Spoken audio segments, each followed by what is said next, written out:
2024, I had a credit score higher than the UK average and I haven't paid any interest in any of my credit cards to date. So if you're interested in building your credit score, here are 5 tips that you'll find helpful. Number 1, reduce your credit utilization rate. Every credit card has a limit, and how much you spend in proportion to your limit is known as your credit utilization rate. For example, let's say you have a credit card with a limit of £1,000. If you spend £500 in that month, then your credit utilization rate is 50%. It's 500 divided by 1,000. You want your credit utilization rate to be roughly 30%. This is because a high credit utilization rate suggests to banks that you are in desperate need of money and can actually have a negative impact on your credit score. Number 2, be careful of buy now, pay later. There are many popular companies which allow you to buy products now and pay for it later, either in full or you're allowed to split the cost of the item in 3 installments. And these companies include PayPal, Klarna, FairPay, and there's so many more. And I love these companies because they've allowed buying expensive products to be a lot more accessible. However, we need to be mindful because they can actually affect your credit score. Whenever you use one of these platforms, they actually run a soft search on you. And a soft search does not affect your credit score in any capacity, but if you miss a payment or you pay late, this can have a negative impact on your credit score. 3, pay your credit card balance in full. This point is super important, and in order to help you actually achieve it, I always say only place purchases that you can afford on your credit card. And the second benefit is you avoid paying any interest.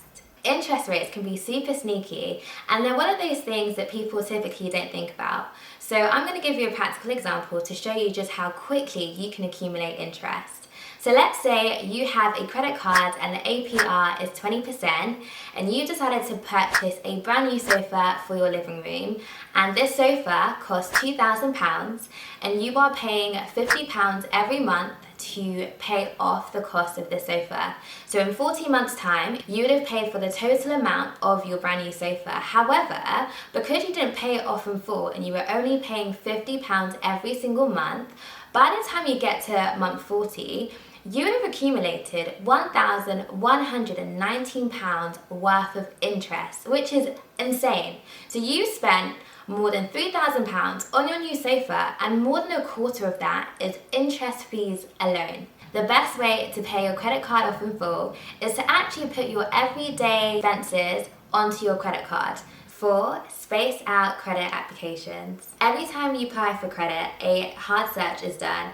And a hard search is basically when the lender gets a credit report to see if they should lend you the credit. And every time a hard search is done, this can have a negative impact on your credit score. And on top of that, if you've got multiple credit applications at one time, it can suggest that you are experiencing financial difficulties and therefore make you look risky in the eyes of lenders. So the general consensus is that you should space out any credit applications and at least leave a gap of 6 months. Number 5, avoid CCJs. County court judgments are public records that you went to court for not being able to pay your debt. And the fact that it's public means that everyone can see this. So if you do have a credit application pending, when the lender accesses your credit report, they will be able to see the CCJ, and it can make you look like a risky person to lend to just because the previous person had to go to court in order to get the money back.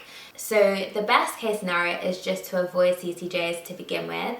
However, if you do have a CCJ, then it's important you go through the relevant channels to reach a resolution and get the CCJ removed off of your credit score. There are loads of amazing sites such as Experian, ClearScore, Check My File that allow you to access your credit report and see if there are any CCJs on there that you may not be aware of. And that brings me to the end of this video. I hope you found it useful. If you did, don't forget to leave a comment on what the most useful piece of advice was.